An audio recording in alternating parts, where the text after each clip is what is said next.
Hey my all beautiful heads, welcome back to my channel. I hope so आप लोग अच्छे हो and healthy हो। तो आज मैं फिर से आ गई अब सबके लिए विलन कैन बी लवर की नेक्स्ट पार्ट लेके। तो अगर आपको मेरी ये वाली स्टोरी अच्छा लगे तो प्लीज़ आप लोग मेरे चैनल को सब्सक्राइब करना, मेरे वीडियो को लाइक करना, कमेंट करना, साथ में ज़रूर अपने फ्रेंड्स के साथ भी शेयर कर देना। ओके, तो ज़्यादा बात ना करते हुए चलो फिर वीडियो स्टार्ट करते हैं। हे बेबी बॉय, मैसेज की नोटिफिकेशन से उनके हाथों में जो भांजी का शर्ट था उसे वो दूर हटाई। उसी शर्ट से अपनी आंखों के आंसू को पोंछा और फ़ोन की स्क्रीन की तरफ देखा। उसकी आंखें छोटी छोटी हो गई। ये फ़ोन लान भांजी ने उसे दिया था। एक्चुअली तकदीर यानी कि लैन शिजन की कोई भी निशानी भांजी नहीं रखना चाहता था, इसीलिए उसका फ़ोन भी तो फेंक दिया था। लाइक उसकी सारी यादों को वो मिटाना चाहता है। जो भी हो, आज अननोन नंबर से ऐसे मैसेज क्यों आया विंग समझ नहीं पाई। ऑफ कोर्स फ़ोन वांजी ने दिया है तो उसका सिम कार्ड वगैरह सब वांजी ने ही दिया है। 1 महीने पहले वांजी ने उसे फ़ोन दिया था और 1 महीने से कभी भी उसके नंबर पे कोई भी unknown like phone call message कुछ नहीं आया था। ऑफ कोर्स ये भी वांजी के कारण होगा। वांजी ऑफ कोर्स विंग को कुछ ना कुछ सिक्योरिटी कुछ तो दिया है, इसी कारण कभी भी विंग के फ़ोन पे ना किसी की कॉल आया है ना किसी की मैसेज। और आज सडनली ऐसे मैसेज से विंग को समझ नहीं आई। एक्चुअली आज 26 डे हो गया है जब वांजी वियतनाम में है। क्यों गया है, किस लिए गया है, विंग को नहीं पता। जाने से पहले उतना डिटेल्स में भी नहीं बोल के गया था। जितना विंग को समझ आए वो एक मिशन में गया है वांजी के साथ। ऑफ कोर्स जो जिन जुशन था वो था और मोशन हो गया है लाइक और जगह, मतलब रशिया। जो भी हो, विंग उसे समझ नहीं आ रहा है कि कौन से मिशन में गया है।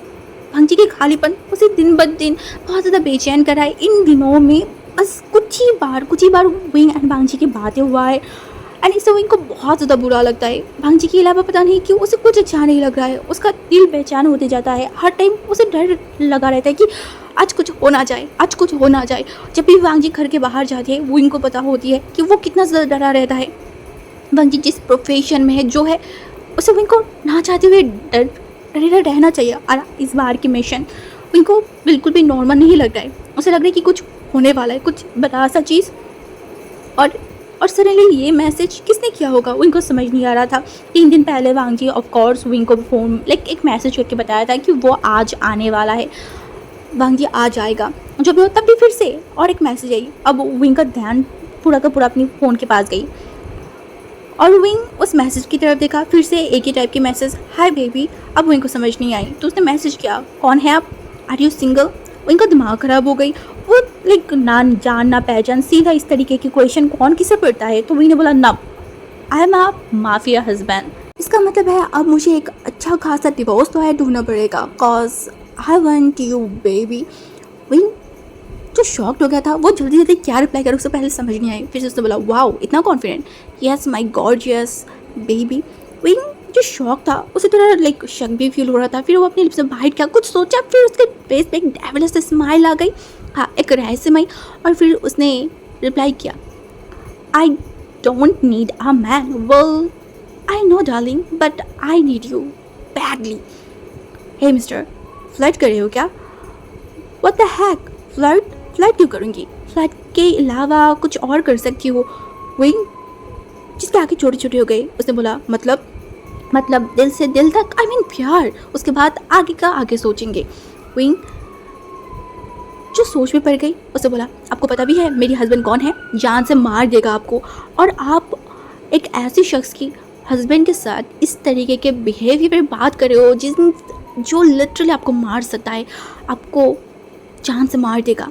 Well I don't care, I just care about you baby, he will kill you, I can die for you, sweetheart. That's fucking bullshit. That's true. I want proof. Like blood. Wing बहुत easily उसको type कर दिया था blood, but कुछ ही minute पे reply. पहले एक photo जहाँ पे एक बहुत शार्प सा नाइफ था, उसके बाद एक वीडियो। विंग उस वीडियो को क्लिक किया एंड विंग का फ़ोन जल्दी से नीचे गिर गया था। उसका पूरा बॉडी काँप उठा था। हाँ, एक हाथ जहाँ से ब्लड गिरा था, हाथ पूरा ब्लड से लथपथ हो गया था। देख के समझ आ रहा था कि किसी शार्प चीज़ से उसको काटा क्या होगा। और वहाँ से जिस तरीके से खून निकल रहा था, विंग बहुत ज़्यादा घबरा गया था। वो फ़ोन को उठाया और जल्दी फ़ोन लाइक जो ब्लॉक कर दिया था उसे उसे पहले शक हुआ था कि ये वांगजी का काम होगा, इसीलिए तो वो थोड़ा सा लाइक बात कर रहा था इस टाइप की जैसे कि वो वांगजी को पकड़ ले। बट नाउ ये क्या हुआ, उनको कुछ समझ नहीं आया। उनके मन में एक अजीब सा बेचैनी फील हो रहा था, उसे शक तो हो रहा था लाइक ये जो भी पर्सन है इसे पता है कि विंग किसकी हस्बैंड है, फिर भी इतना हिम्मत करवाया लाइक किया है वाई। विंग फिर अपने आप को शांत करवाने के लिए वो वांगजी के अकाउंट में चला गया था एंड वहाँ जाते ही लाइक मैसेज करता या फिर कुछ करता, तभी वांगजी की प्रोफाइल पे विंग का नज़र गई। उसका दिल धक धक करके उठा लाइक इतनी सालों बाद, पता नहीं कितनी टाइम बाद वांगजी अपनी प्रोफाइल पिक को लाइक चेंज किया था। विंग उस फोटो की तरफ क्लिक किया और उसकी आंखें बड़ी बड़ी हो गई। हाँ, वांगजी की न्यू प्रोफाइल जहाँ पे वांगजी के अब वो पहली वाले लॉन्ग हेयर नहीं था, अब एकदम बाल एकदम छोटा छोटा हो गया था। आई मीन जो आर्मी से होते हैं ना उनके बाल कैसे होते हैं एकदम छोटे छोटे, वांगजी का भी उतना ही छोटा था। और सबसे शॉकिंग बात, इतनी छोटी सी हेयर में भी कोई इतना ज़्यादा हैंडसम कैसे लग सकता है। वो फ़ोटो एक मिरर सेल्फी था। वही उस फोटो की तरफ देखा जूम करके, ये माफिया बॉस बहुत ही ज़्यादा डेंजरस और बहुत अट्रैक्टिव लग रहा था।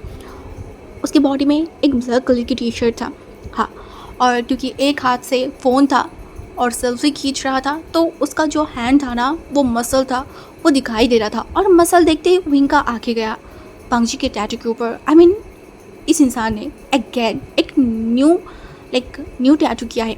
ऊपर से एक ब्लू कलर की जीन्स पहना हुआ था, उसको इंक किया हुआ था, अन फ़ोन को पकड़ा हुआ है तो उसका मसल भी दिखाई दे रहा था और उसके गले में एक चेन था। हाँ, अब तो विंग को उस चेन से भी जेलसी फील हो रहा था, लिटरली बहुत ही ज़्यादा उसे जेलसी फील हो रहा था हर एक चीज़ से। विंग वांगजी को बहुत ज़्यादा जूम करके देख रहा था। कितनी टाइम तक देखा उसे खुद नहीं पता, उसे लग रहा था कि वो खोते जा रहे उस फोटो के अंदर। विंग तुरंत अपनी आंखों को हटाई और फिर तुरंत चला गया उसके मैसेज पे। हाँ, वहाँ पे वांगजी का नाम क्रिमिनल हस्बैंड से सेव किया हुआ था। तो विंग जल्दी जल्दी वांगजी को एक मैसेज किया जहाँ पे लिखा हुआ था, baby call me back please, I miss you so much, it's so lonely in my mansion. Wangji जो खुद के हाथों में बैंडेज कर रहा था, फ़ोन की मैसेज की नोटिफिकेशन सोर्स से वांगजी के हाथ रुक गई। वो टेबल के ऊपर जो फ़ोन था उसे उठाई और दूसरी तरफ और एक फ़ोन की स्क्रीन विजिबल हो रहा था। जो भी हो, उसका नज़र विंग की मैसेज पे गया जहाँ पे विंग ने उसको मेंशन कुछ मैसेज किया था। वांगजी के हाथों में दर्द हो रहा था। वो बैंडेज छोड़ के अपने हाथों को थोड़ा सा पोंछा एंड उसके बाद टाइपिंग शुरू किया। I mean China now, it's a urgent meeting, I will come back at night, take an deep nap wifey. Wing उसे थोड़ा सा रिलीफ सा फील हुआ वांगजी के मैसेज से, वांगजी आ गया है। तो उसने फिर से मैसेज किया, how long are you going to be. Wangji ने टाइप किया 3 hours। विंग ने हंसा एंड उसके बाद फिर से टाइप किया, बोला so rude of you, I am done. Wangji उसके आगे छोटी छोटी हो गई। वो साथ तुरंत मैसेज किया, what T F rude, I don't like your tone. Wangji क्योंकि उसके हाथ में ब्लड था तो एक बूंद ब्लड फ़ोन की स्क्रीन में पड़ा।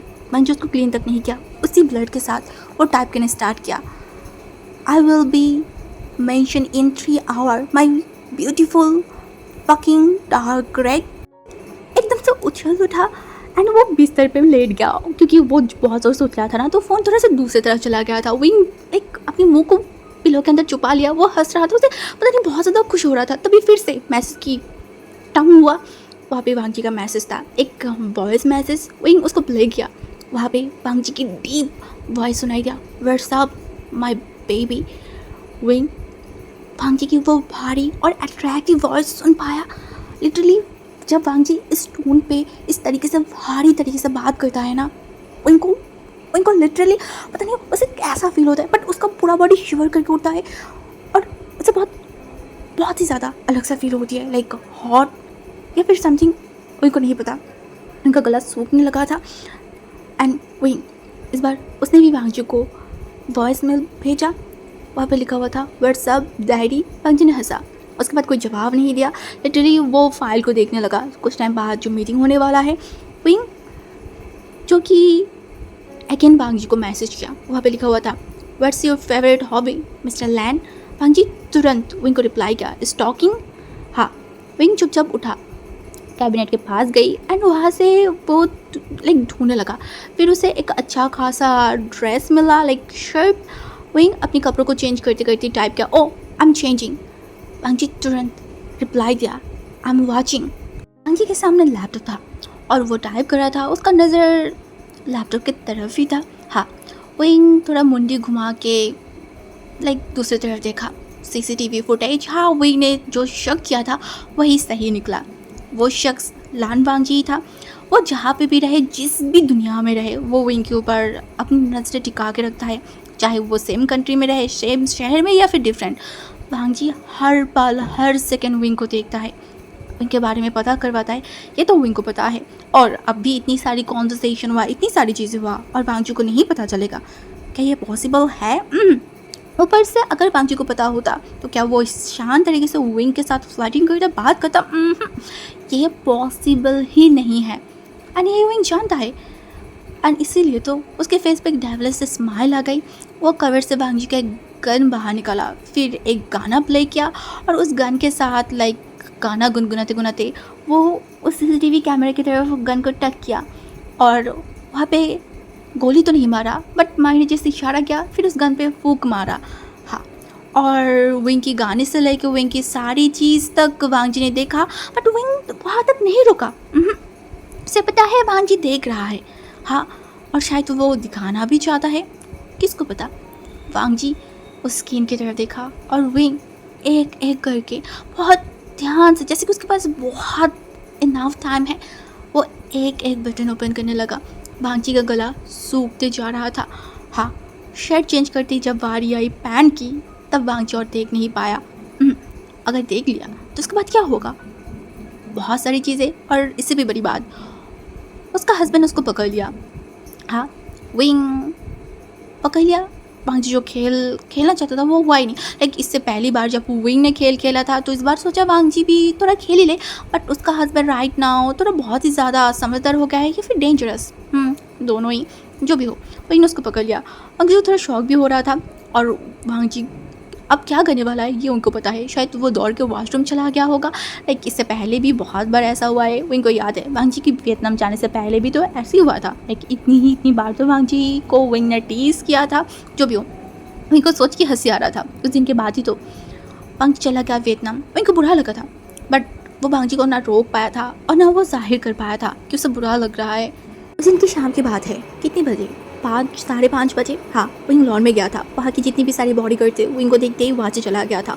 उनको बिल्कुल अच्छा नहीं लग रहा था, तो वहाँ पे जो घास वगैरह से विंग वहाँ पे बैठ गया और कुछ सोच रहा था। एंड तभी हेलीकॉप्टर की शोर सुनाई दिया। विंग जो कुछ समझ पाता, उससे पहले ही उसने ऊपर देखा, एक बड़ा सा बॉक्स गिरने ही वाला था।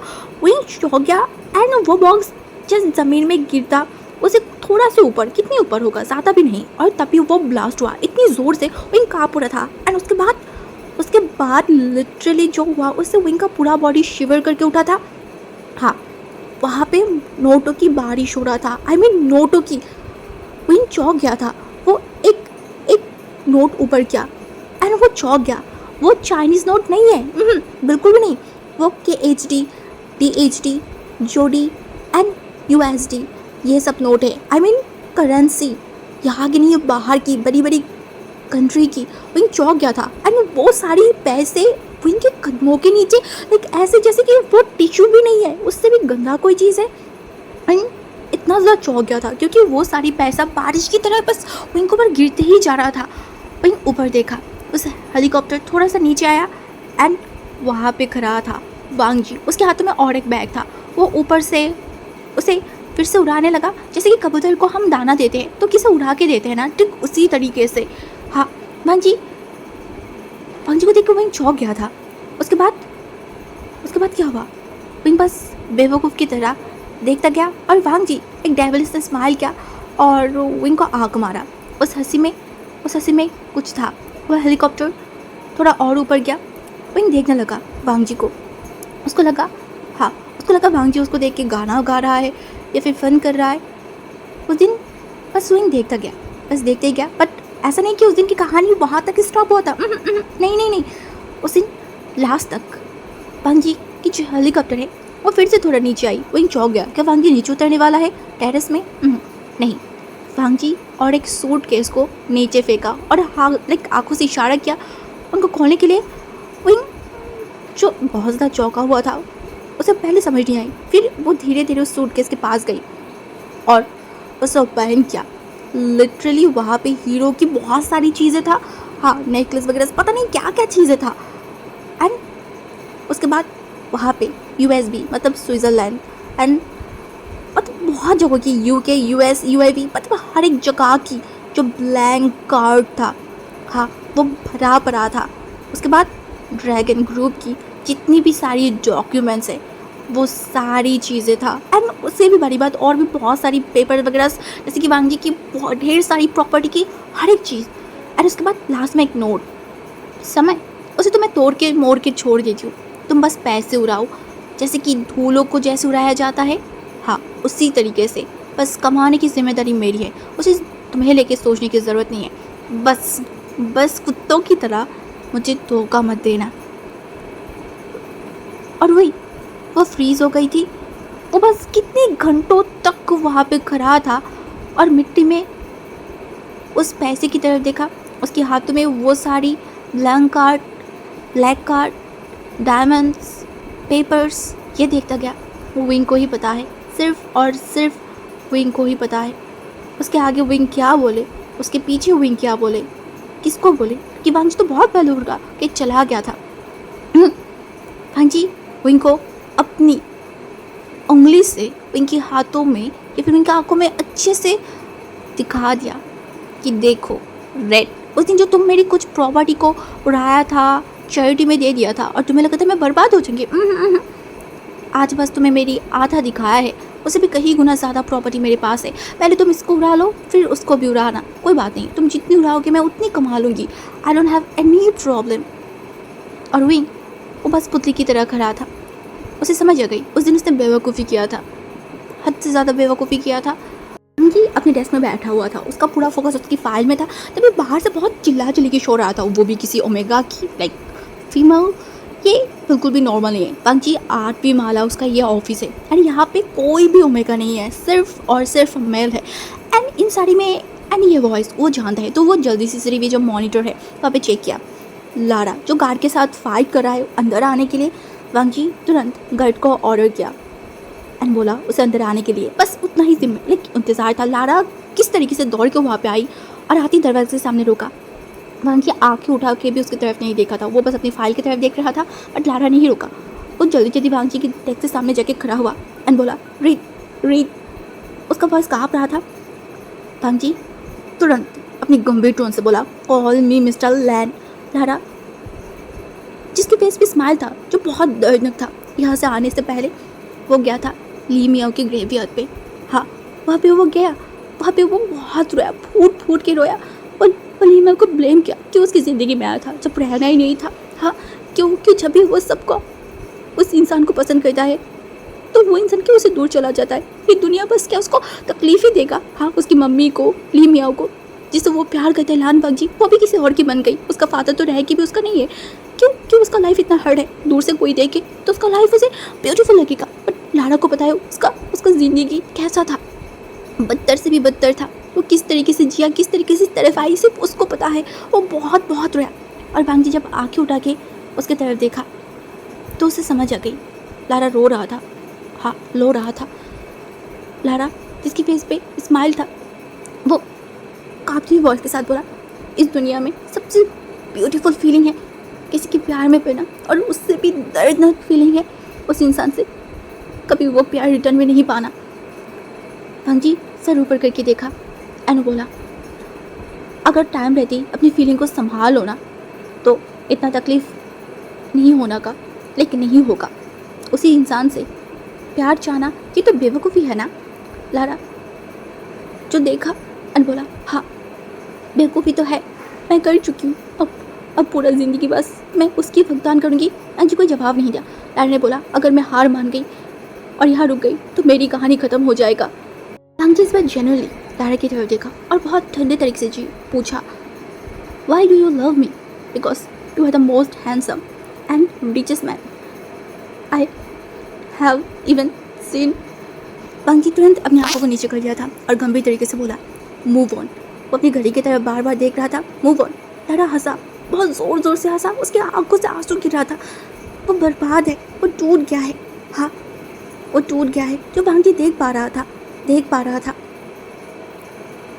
तुम तो मेरी नहीं होगे ना भांजी, तो जो मेरा था उसे क्यों मुझसे छीन लिया? हाँ, क्यों? क्या मुझे थोड़ा सा प्यार नहीं कराया जा सकता था? मैंने ऐसा कौन सा पाप किया था जो तुमने मुझे कहीं का नहीं छोड़ा? भांजी उठ के खड़ा हुआ, तो लारा की तरफ देखा। लारा जो हमेशा परफेक्ट दिखता था, आज वो परफेक्ट नहीं था। उसके कपड़ों में मिट्टी लगा हुआ था, उसके बाल बिखरा हुआ है। पंचू को समझ आ गई वो कहाँ से आया। वो देखा और बोला, मैंने उसको चौकन्ने किया था। इवन तुम्हें उसे चौकन्ना करना चाहिए था। वो जिस खेल से उतर आया है वो उसकी परिणाम बिल्कुल भी अच्छा नहीं था। वो मुझे बर्बाद करना चाहता था तो मैंने उसका कर दिया। तो सब बराबर। तुमने उसको नहीं समझाई, तुमने वो होने दिया। तो इसमें मेरी क्या गलती? ऐसा नहीं है कि तुम्हें कुछ नहीं पता था, तुम्हें सब कुछ पता था, शुरुआत से पता था, तुम चुप थे। तो इसमें मुझे क्यों ब्लेम कर रहे हो? हाँ, मेरा हंसा एंड हंसते हंसते अपनी आंखों के आंसू को पूछा एंड बोला, कभी कभी ना बहुत पूछने का मन करता है तुमसे, क्यों मुझसे प्यार नहीं किया? क्या होता अगर मुझे थोड़ा सा प्यार करते? हाँ, क्या हो जाता? पांजी जो अपनी नज़र को दूसरी तरफ घुमाया एंड बोला, किसी और के हस्बैंड से प्यार करना गलत होती है, पाप होती है। लड़ा हसन बोला, प्यार में हर कोई बलिदान दे सकता है। हाँ, ये सब तो कहानी में होती है, रियल लाइफ में कौन होती है? कौन करता है? ये जो दिल जल रहा है, ये जो मैं मर रही हूँ, ये जो मैं सफ़र कर रही हूँ तुम्हारे कारण। मैं दिल से तुमसे प्यार करती थी और तुम्हारे सामने बस मैं गंदा ही बनते गई। हाँ, बताओ, तुम्हारे लिए मैंने अपनी इज्जत का धज्जिया उड़ा दिया। तुम्हारे कारण मैं उस इटली से चाइना तक आ गई, तुम्हारे आगे पीछे घुमा, बस तुमसे थोड़ा सा प्यार करने के लिए, प्यार चाहने के लिए। मुझे रानी नहीं बनना है, तुम्हारी दासी बना लो, फिर भी रखो अपने पास। मैं कभी कंप्लेन नहीं करूँगी। ऐसे मत करो, मेरे अंदर जल रहा है। मैं अच्छी नहीं हूँ, मैं अच्छी तरीके से नहीं रह पा रही, मुझे घुटन सा फील हो रहा है। मैं क्या करूँ, कहाँ जाऊँ? मेरी ये तकलीफ तुम दूर करो बंजी। ये बोल के वो धराम से नीचे बैठ गई। बंजी बस उसे क्या करे, कैसे समझे, कुछ समझ नहीं आ रहा था। लाइक वो लारा को देख पा रहा था, लारा का टूटा हुआ ये सब कुछ वो देख पा रहा था। कि धीरे धीरे लारा के पास आई, उसके सामने खड़ा हुआ। हाँ, वो टूटते हुए लारा को देख पा रहा था। एक टाइम था जब उसे ओमेगा सबसे गंदा लगता था, उसके आंसू फेक लगता था, उसके अंदर गुस्सा दिलाता था। जब भी कोई ओमेगा उसे बेक करता था, रोता था, तो उसके अंदर की दाना उसे और भी रुलाने की कोशिश करता था। बट उसके बाद वो एक इंसान से मिली जिसके रोने से लेके हर एक चीज़ वांगजी को दिल में जाके लगता है। और उसके बाद से वो ओमेगा को हेट नहीं कर पाई। जो लान वांगजी ओमेगा सेल करने में टॉप था, वो लान वांगजी ओमेगा सेल नहीं कर पाई। कभी भी कोई रोड से कोई ओमेगा को उठा के सेल नहीं कर पाई। रुक गई। ओमेगा के आंसू अब उसे तकलीफ देती है। नॉट ओनली हुई, सबकी। उसे लगता है कि ये सब धोखेबाजी करने वाला ओमेगा नहीं है, सब ऐसा नहीं होते, कुछ प्योर भी होते हैं जिनके आंसू जेन्युइन भी होती है। उसने देखा है। वो लारा के सामने गई। वो उसे नहीं पता वो लारा को कैसे कंसोल करे, क्या करे। उसके अंदर की दाना बाहर आने की कोशिश कर रहा था, बट वांगी उसे संभाला। वो लारा के पास गई और धीरे से बोला, लारा उठो, मैं तुम्हें छूना नहीं चाहती। लारा थोड़ा सर को ऊपर करके वांगी की तरफ देखा, जहाँ पे ना गुस्सा था, ना नफरत था, और ना आज वांगी चीखा चिल्लाया। नहीं, कोई कटिया नहीं था। वांगी फिर बोला, मैं अपनी हस्बैंड लान हुईशन से बे इंतहा प्यार करती हूँ। I am madly in love with her. उसको छोड़ के मैं किसी और के ओमेगा को अपने दिल में जगह नहीं दे सकती। मुझे माफ़ करो लारा, मैं क्यों नहीं, क्यों? वांगी बोला, मेरी इस छोटी सी ज़िंदगी में मैंने एक ओमेगा की तरफ देखा जिसको मैं देखना नहीं चाहती थी, बट मैंने उसको देखा और मैं रुक गई, मैं थम गई, मेरी दुनिया थम गई। ना मैं आगे बढ़ पाई, ना पीछे जा पाई। बस उस पल, उसी सेकंड वहाँ पे मैं जम गई। मेरा दिल मुझे जाहिर किया कि वांगी अब तुम नहीं बच पाओगे, लग गई तुम्हें बीमारी। हाँ, बीमारी विवशन नाम की। मैं अपने हस्बैंड को छोड़ के किसी और के बारे में सोच नहीं सकती। मुझे नहीं पता बाकी ओमेगा उससे सुंदर है या फिर नहीं, वो एक्चुअली सुंदर भी है या नहीं, मुझे वो नहीं पता। मुझे उसके बारे में कुछ भी नहीं पता। मुझे बस एक चीज़ पता है, वो सिर्फ मेरा है, जिस देख के मेरा ये दिल धड़कता है। हाँ, उसके अलावा और कोई जगह नहीं ले सकता। हाँ, एक ले सकता है, उसकी कोख से जन्म लेती हुई मेरा प्यार की निशानी, मेरी खिलती हुई फूल, जो होगा मेरी ज़िंदगी की सेकंड ओमेगा, मेरा बच्चा। उसके बाद क्या और कुछ बोलने का रहता है। हाँ, और क्या ही बोल सकते हैं लारा, कम तो ट्राई नहीं किया, सब खोया, सब, अब और क्या ही मांग सकता है। लारा उठ के खड़ा हुआ और बांगजी की तरफ देखा और हसन बोला, डोंट वरी रिंग, मैं हो गई हूँ, तुम दोनों ऐसे ही रहो, बहुत प्यार करो, अपने को खोने की दर्द मुझे पता है, तुम अच्छी रहो। भांजी ने स्माइल किया, जेन्युइनली उसने स्माइल किया और वो दोनों केबिन से बाहर आ गए थे। कुछ टाइम बाद भांजी की मीटिंग शुरू होने वाला है, तो भांजी उस रूम की तरफ जाएगा, इसीलिए वो लारा के साथ खड़े होकर बस बाय करने वाला था। लारा जो भांजी की तरफ देखकर बोला, लवर्स नहीं तो फ्रेंड तो बन सकते हैं ना।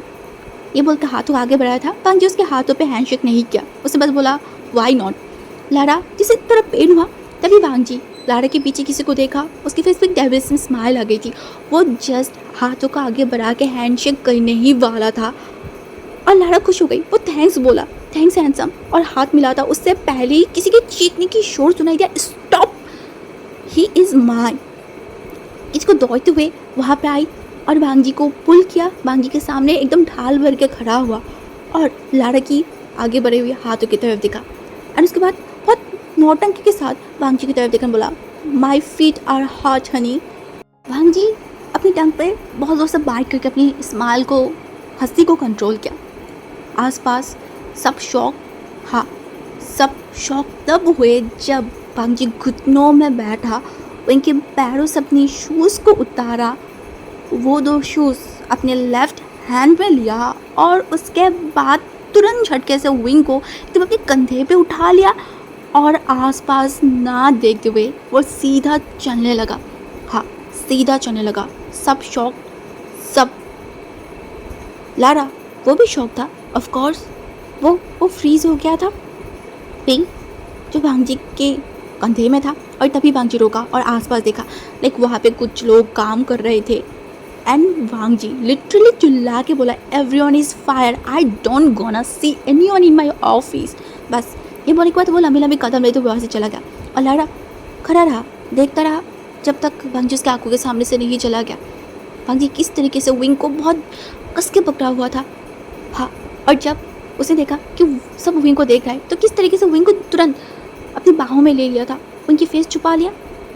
और लारा अब वहाँ पे खड़ा रह सकता है क्या? एक पहाड़ समान दर्द के साथ वो डिसअपॉइंटेड होके वहाँ से चला गया और बाकी सारे लोग, वो लोग डरे हुए थे और डिसअपॉइंटेड थे। बस एक बार एक शख्स को देखने के कारण उनका जॉब, उनका भरोसा की जगह आज हाथ से चला गया। भांजी की तरफ विंग लिटरली अपने पैर मार रहा था, उसको घुसिया मार रहा था। लिटरली वो भांजी की स्मेल को फील कर पा रहा था, बट उसे बहुत ज़्यादा गुस्सा आ रहा था कि भांजी कैसे, मतलब ये उसकी मीटिंग है और भांजी विंग को इस तरीके से जेलस फील करते हुए देखो, सब तो बहुत अच्छा लग रहा था। तभी विंग ने बोला, शेमलेस परवर्ट इंसान, ये आपकी मीटिंग है? हाँ ये। भांजी वो हंस रहा था, वो पहली बार विंग की जेलसी को इतना अच्छे से फील कर पा रहा था। तभी वो बोला, don't worry red, I am not a local bus, जहाँ पे इंजन गर्म हो जाए और जहाँ कहीं पे भी रुक जाए, मेरा इंजन सिर्फ तुम्हारे आगे रुकेगा और ये तुम्हें पता है कि तुम ही हो जो मुझे अट्रैक्ट करते हो, उसके अलावा आगे दुनिया जाए बाहर में किसको क्या फ़र्क पड़ता है, बताओ। ये बोल के वो विंग को अपनी कैबिन में लेके गया और विंग जो गुस्से में तिलमिला रहा था, भांजी विंग को सोफे में बैठाई एंड विंग की जो शूज़ था ना विंग के पैरों के पास रखा और उसके पास फ़ोन आई, रशिया से शायद फ़ोन आया होगा जो कि बहुत इंपॉर्टेंट है। तो विंग को वहाँ पे बिठा के वो थोड़ा दूर चला गया था और विंग जो अपनी हिल नहीं जो शूज़ था उसको बांध रहा था। एंड तभी वो आसपास देखा, भांजी की जो कैबिन है वो फर्स्ट टाइम आया एंड ये लग्जरियस एंड बहुत ज़्यादा ब्यूटीफुल है, बट वांगजी का वही फेवरेट कलर ब्लैक पूरा रूम में भरा पड़ा है। तभी विंग आसपास देखता, तभी उसे सुनाई दिया कोई बोल रहा है, hey beautiful lady, who are you. Wing चौंक गई और पीछे मुड़ा, तभी वो अपने कपड़ों को थोड़ा ठीक किया एंड वो खड़ा रह गई। वो समझ नहीं पा रहा था ये लोग कौन है। तभी वो लोग भी विंग के सामने आके खड़ा हो गया था। एक्चुअली ये वांगजी की बिजनेस पार्टनर है। उस टाइम पहले वो कतार के साथ कुछ मीटिंग वगैरह किया था, तो उसका ही कोई डिटेल्स मीटिंग वगैरह के लिए आज ये लोग आए और वो लोग तो एक के बाद एक विंग को क्वेश्चन पूछ ही रहे हैं। वो एक तरह हेजिटेट कर रहा है, वो आसपास वांगजी को देख रहा है, वांगजी कहाँ गया उसको ढूंढने की कोशिश कर रहा है। और तभी वांगजी कॉल को कट करके जस्ट अपनी केबिन के पास आया ही था और विंग हंस रहा है जहाँ पे अंग्रेजी है और लोग किस तरीके से विंग को घेर के रखा है। ये देखती वांगजी का फेस एकदम से भर उठा गुस्से में और ऑफ कोर्स भांजी का जब मूड ख़राब हो जाए तो बहुत सारी चीज़ें हो सकता है, लाइक टॉर्नेडो वगैरह। I am so tired, so already 3 round for today, okay wifey. ये बोलते हुए वो उनके पास गई और स्पेशली विंग की कमर पे हाथ रखा, विंग को खींचा। विंग चौंक गया था और वांग जी की तरफ देखा। लिटरली वांग जी की ये छोटे जो हेयर है ये बेस्ट लग रहा है वांग जी के ऊपर। विंग लिटरली बहुत ज़्यादा अट्रैक्ट फील कर रहा था। अभी वांग जी आराम से अपने कोट को उतर के विंग को पहनाने लगा, जैसे कि विंग की बॉडी बस कोई स्कैन कर ही ना पाए। हाँ, और विंग जो वांग जी की तरफ देखा, वांग जी की हाथ अब विंग की कमर में था, वो चौंका हुआ था। तभी उनमें से एक इंसान ने बोला, हु इज़ ही मिस्टर लान। वांग जी जो विंग को और भी अपने पास खींचा, लाइक उसके एकदम अपने दिल में संभाल लेना चाहता है, फिर बोला माई हस्बैंड। बोलते बोलते वो विंग को तरफ देखा और उनके बालों को थोड़ा ठीक करने लगा था। तभी उनमें से एक हाथों का अगर बढ़ाई था, तभी वांग जी बोल उठा, touch him and I will make your wish you गना नेवर बॉर्न। लाइक वो इंसान चौंक गया था और तुरंत अपने हाथों को दूर कर लिया था। वांग जी जब वांग जी की तरफ देखा, उसके बीच में एक इंसान की तरफ उसने देखा, बोला, oh you are look so handsome mister. बस बस और क्या, हो गया ना दिमाग ख़राब। अपनी आंखों को बंद किया, गुस्से को कंट्रोल करने की कोशिश किया, नहीं हुआ। हाँ, बिल्कुल भी नहीं हुआ। वो लिटरली विंग की खींचा, वो अब सहन ही नहीं कर सकता, गुस्से में पूछ रहा था, विंग को खींचते हुए लेके जा रहा था और बोला, wifey let's go home, bedroom हमारे लिए इंतज़ार कर रहा है एंड यू नीड पनिशमेंट। बोलते ही वो विंग को लेके जा रहा था। पीछे से किसी ने शायद बोला होगा मीटिंग के बारे में। वांग जी चिल्ला के और सख्ती से बोला, कैंसल। उसके बाद और रुकेगा वहाँ पे? नहीं रुका।